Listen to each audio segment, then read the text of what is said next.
Now let's understand this with an example.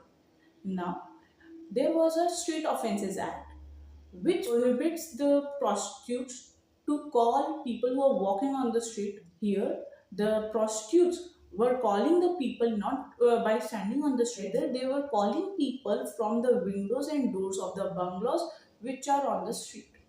Now, the question arises whether the act amounts to be committed on a street or not.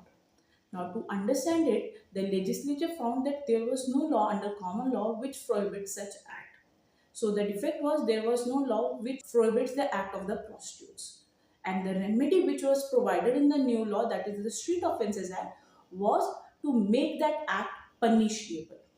Now, the reason behind providing that remedy is so that the people can walk freely, peacefully, and without any disturbance on the street. So the court find these four parameters and then applied the mischief rule of interpretation and held that because the true reason of the remedy is that the people can walk peacefully and without any disturbance on the street. Therefore, here the street does not mean merely standing on the streets.